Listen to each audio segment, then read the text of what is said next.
à réitérer mes paroles.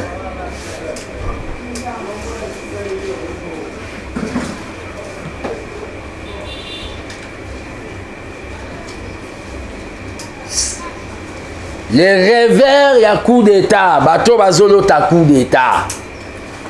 Comparer n'est pas raison.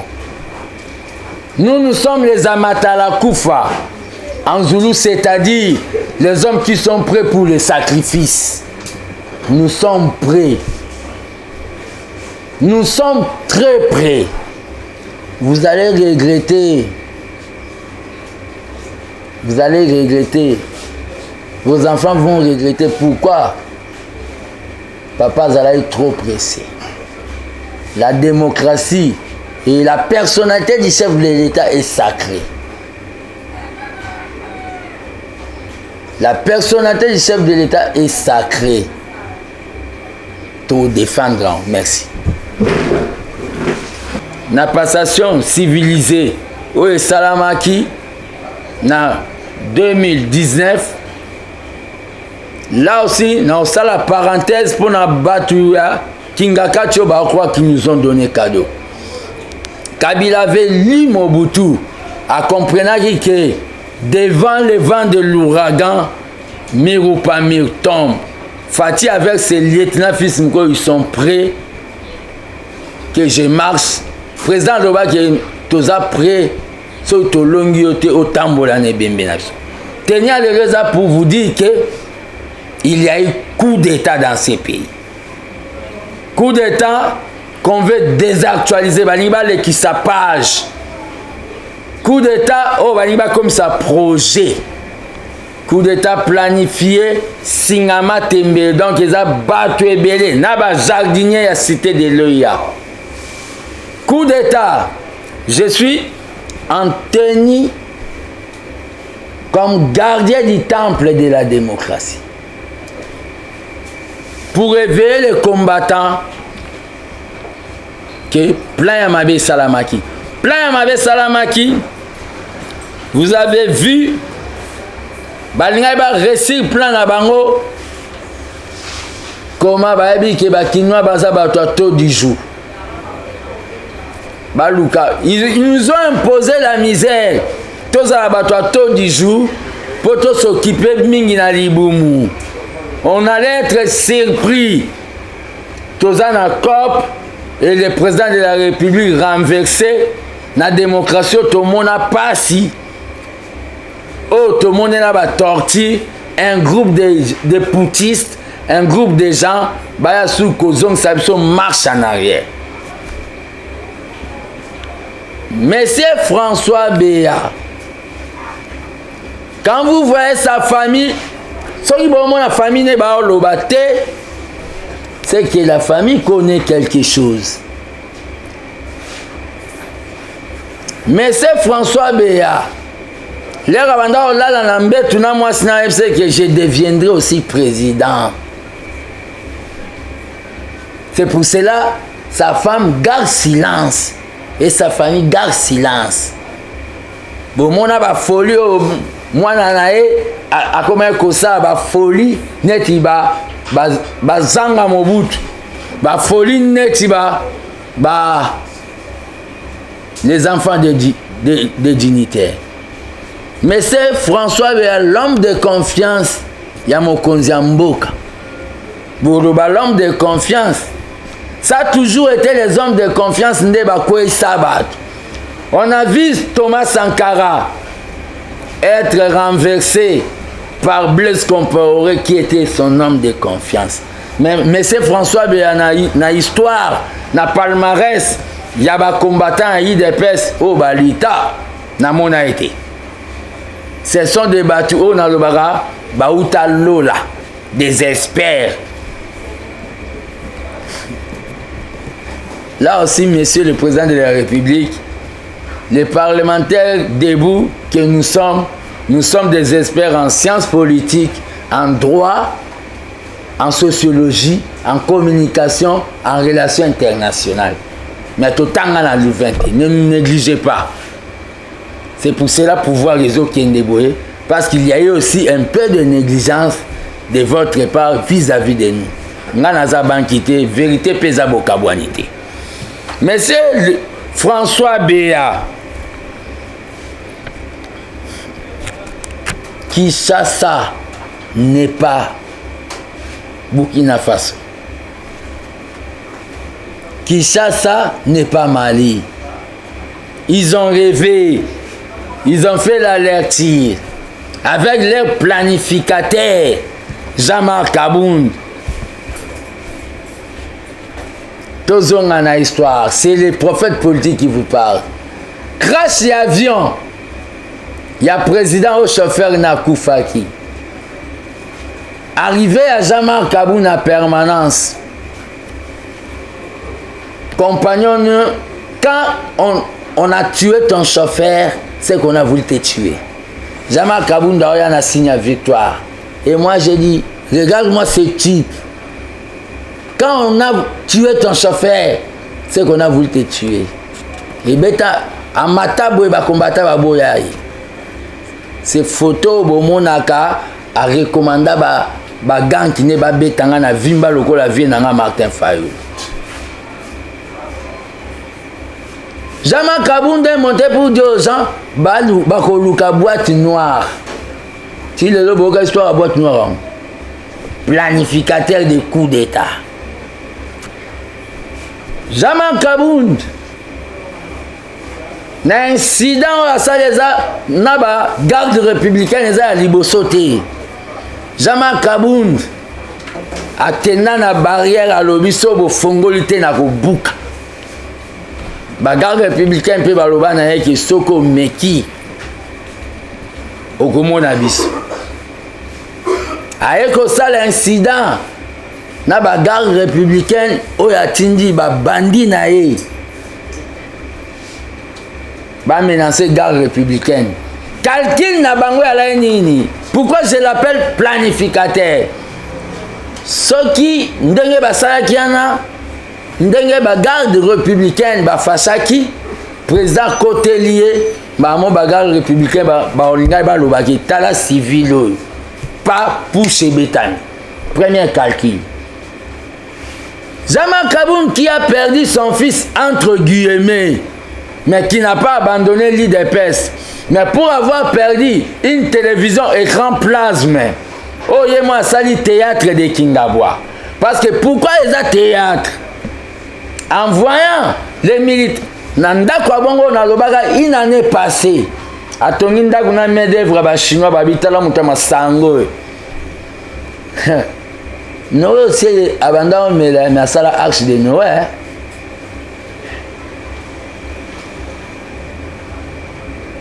Une année passée, ndako yo ba chinois batonga medevre ba congolais ezate. Jalousie. Mais lelo bomoni ndaku na kati Mark Neti Yabakiti Mabini Ramazani bato Mobuto basala ba 32 ans.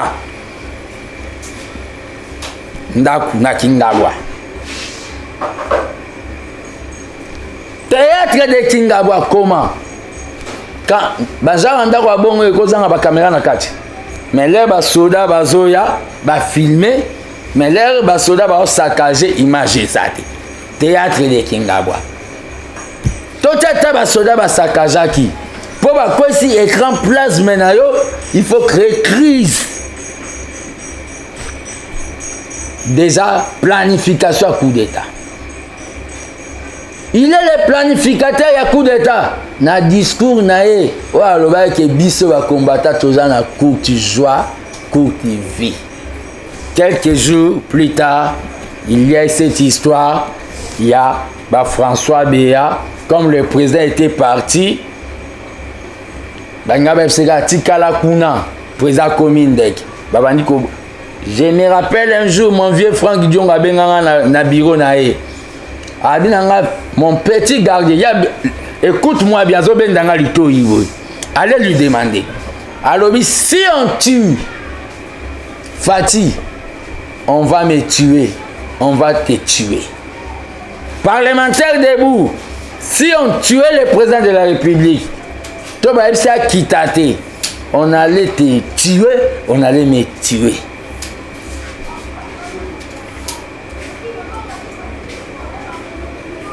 planification. Déclaration de courte joie que vous avez courte joie. Jamais Kabound a voulu tenter, comparer.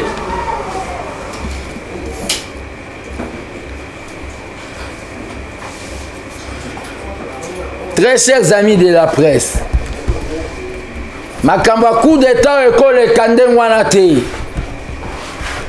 Il faut identifier Batutu qui est impliqué. De loin ou de près, condamner Bango pour donner la leçon. Nabao Bako Kanisake, le Congo, c'est le Mali. Le Congo, c'est le Obabengi Burkina Faso.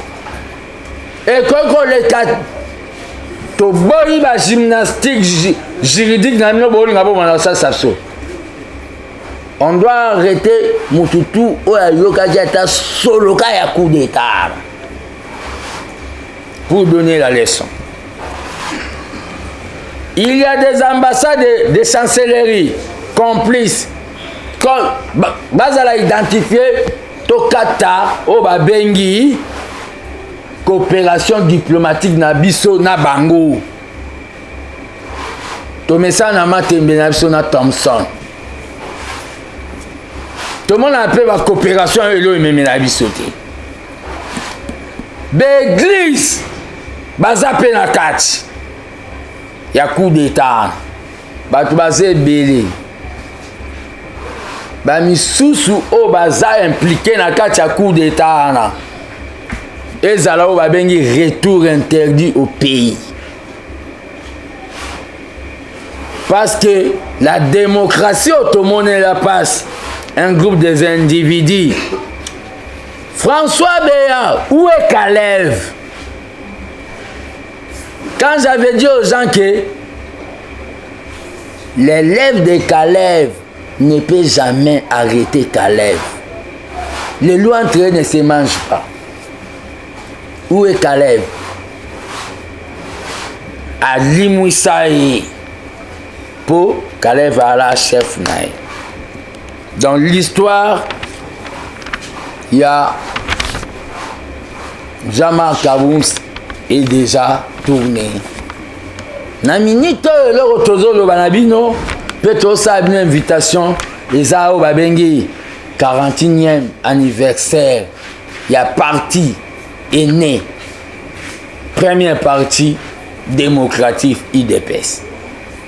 Parti oyo les 13 parlementaires va monner la rapace. Oh, Jean-Marc Kabound Linga qui a changé l'histoire comme à 14e parlementaire. Nabouela qui est. Nabi Bazalaga 13. Ata papa na Zalagate. Ba 13 parlementaires ba FC Mobutu ke mboke ke bien te. Kande na ningisa mutu mboke ke bien te. Mobutu abani ko kanga bango. Mobutu abani ko relégué bango. Azwa basi ya ba misusu mais ba basi fidèle bazalane ba maman Martha tanta me simbate tara moi c'est Moulouba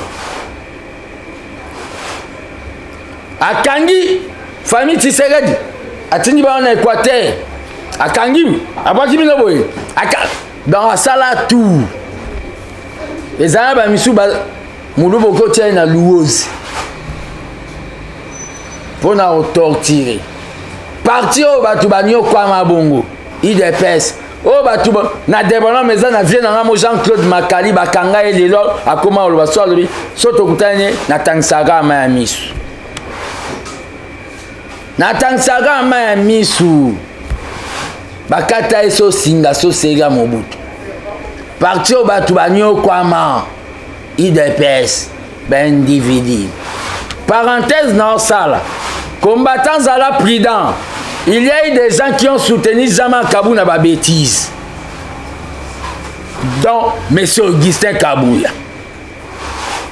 Ces derniers temps, je vous trouve trop silencieux. Hein? Trop silencieux.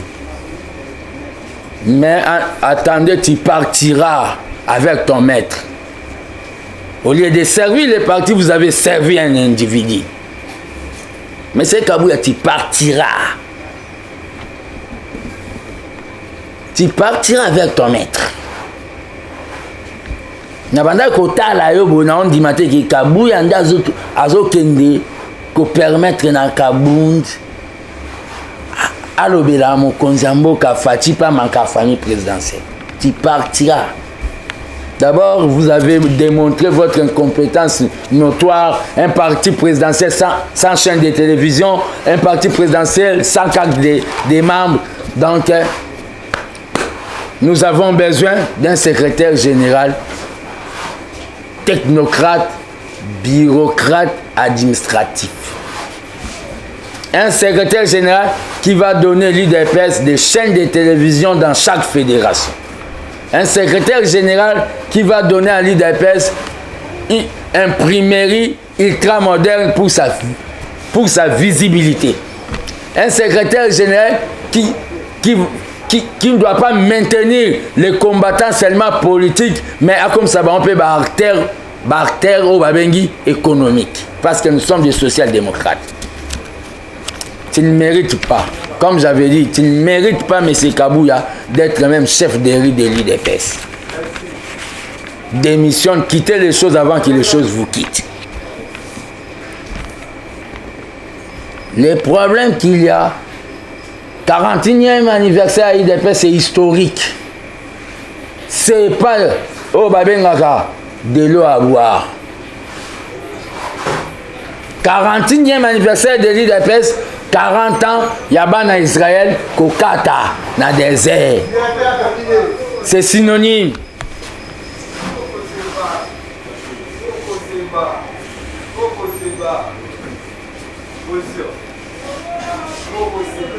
Stoppez s'il vous plaît. Nayo Bobe. Nayo Bobe. Nayo Bobe.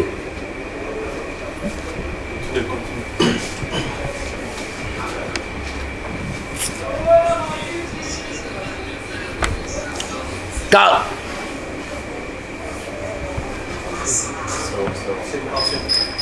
41e anniversaire de l'UDPS, c'est comme 40 ans, il a traversé Yabana Israël pour bakoma na kana.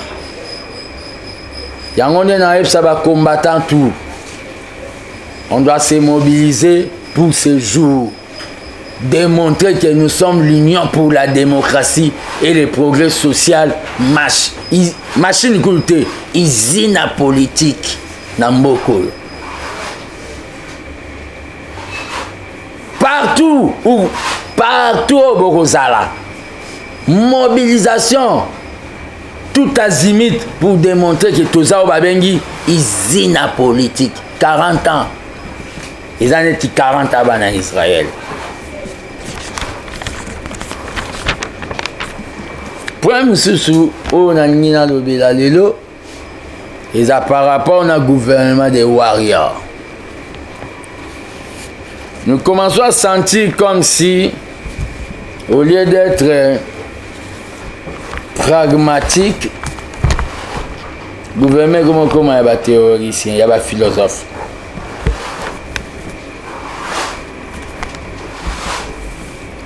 So pe sango dianste coupé saté vérité à bokabouante. Le gouvernement des warriors doit faire la pensée du président Oeza à 45 territoires le plus vite possible. Et ça le plus vite possible.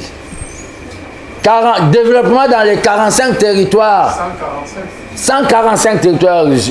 Je me suis trompé, perdu. 145 territoires. Et ça, Wabengi, Ndenge le père à Lubaka, commencé dès la cellule. 145 territoires. Le gouvernement des warriors, na dernier virage au Tozanango. Gouvernement des warriors, na dernier virage au Tozanango. Et kende nango na ba mi chemin théo macroéconomique gymnastique. Pour qu'on puisse réussir l'électricité, la santé, l'éducation, des routes et la sécurité. Pas 1000 chemins. Le gouvernement des Warriors, le président doit s'atteler dans un projet où il y a 145 territoires. Maï.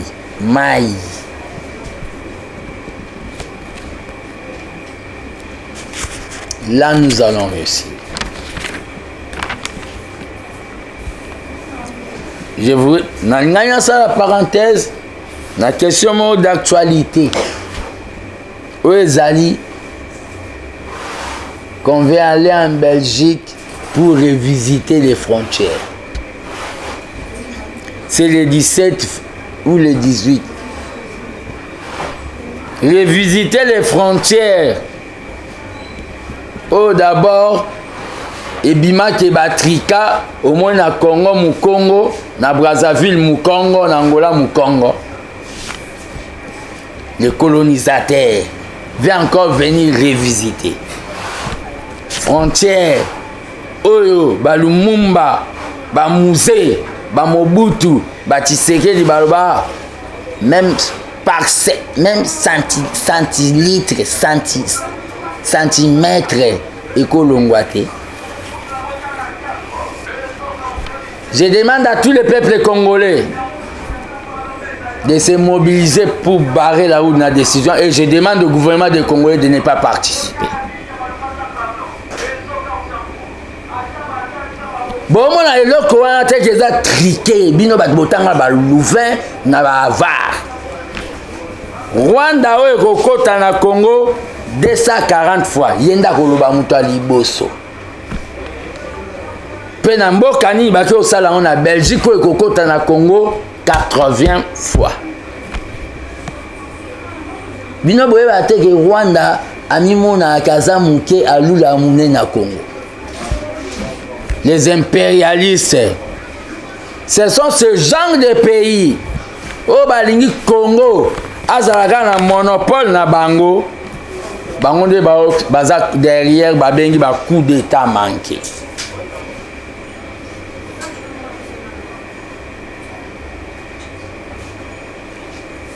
Pour terminer, je demande à tous les peuples congolais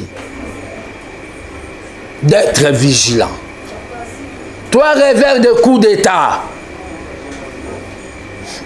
rêver c'est un droit.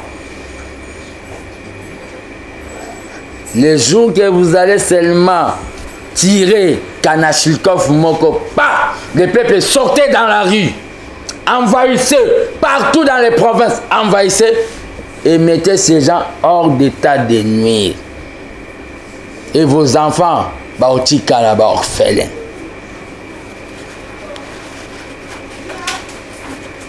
Je dis et je vous remercie.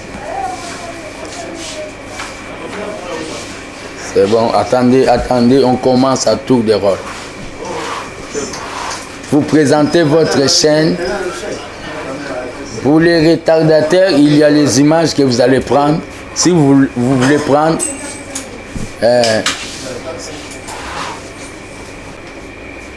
Bon, moi, je suis batika libanda. Bako yate. Bako handicapé libanda. Vous verrez. Pour la mambo, le bi à Kabound a sali époque naé.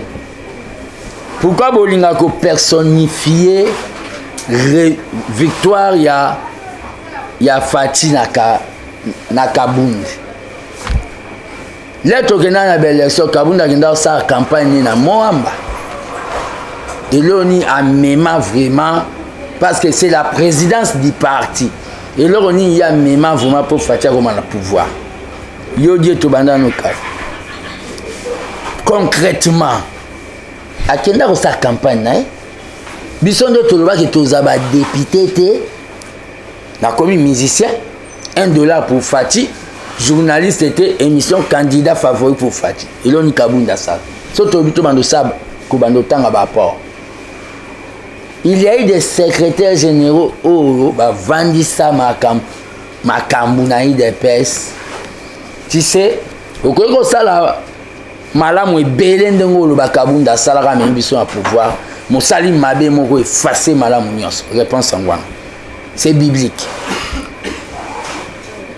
Toke to favoriser femme to zongi boye. Merci beaucoup pour la parole. Selon vous, c'est une accusation parce que vous êtes en train d'accuser que Kabound est le planificateur de l'essence coup d'État. Énumérez quelques faits qui démontrent qu'il est réellement le planificateur de ces coups d'État. En dehors de ça, vous avez élaboré que des ambassades, des églises aussi font partie de ces coups d'État. Parmi les complices, quelles sont ces ambassades-là? Quelles sont ces églises-là? Parce qu'aujourd'hui, vous étalez l'information à tout le monde. Nous voulons réellement savoir. Et par rapport au gouvernement des Warriors, vous avez dit que ce gouvernement est devenu technocrate. Théorique. Ok. Qu'est-ce que vous demandez réellement à ces gouvernements? Parce que la population a besoin de voir réellement des changements. La population souffre. C'est que la population attendait de ce gouvernement n'est pas en train de vivre. Qu'est-ce que vous demandez à ces gouvernements afin que la population vive réellement ce qu'on a attendu pendant plusieurs années? Ouais, d'abord, par rapport, vous avez dit des accusations. Oui, parce que vous affirmez. La justice n'a pas encore bien jusqu'à présent. Vous affirmez. La justice. François Béa est déjà là-bas, Azakuna déjà. Votre joie est d'écoute. Vie. Tweet. Quelques jours plus tard, on interpelle François Béa. Au moment où rien que la déclaration en liaison à lui. Ça, c'est deux. Excusez, je n'ai pas encore terminé. Rien que la déclaration. Aller toucher na garde ba sécurisaka mokonzi ya mboka.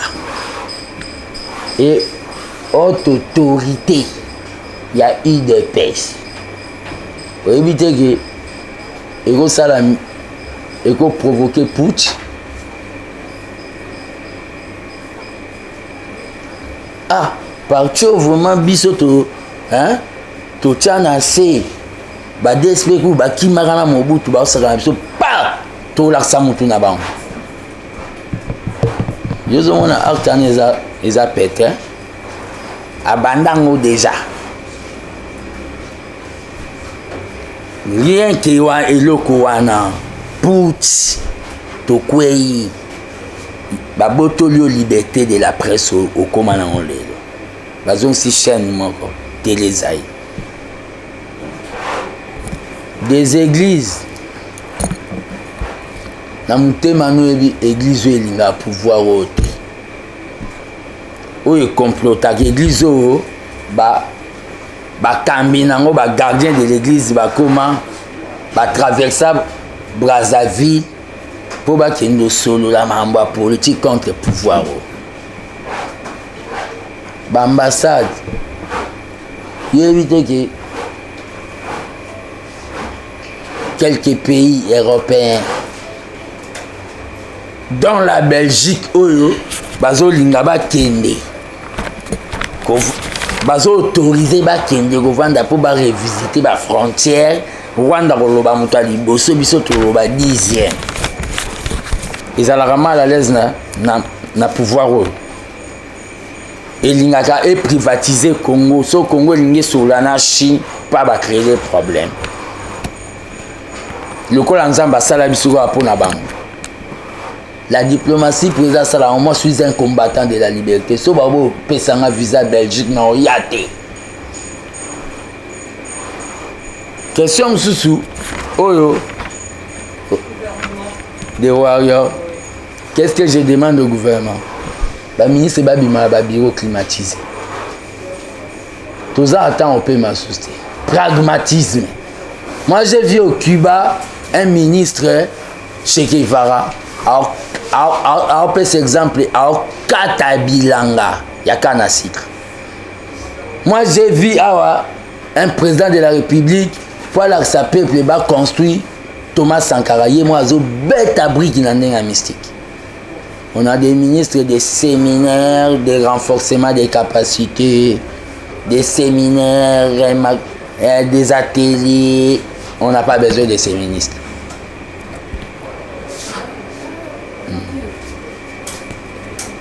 Ok, on fait comme ça, on fait comme ça. Je suis fils de l'Éka, à Kassine Congo, je suis aussi fils de Koko, tu l'as vraiment dans ma boutique. On a deux questions.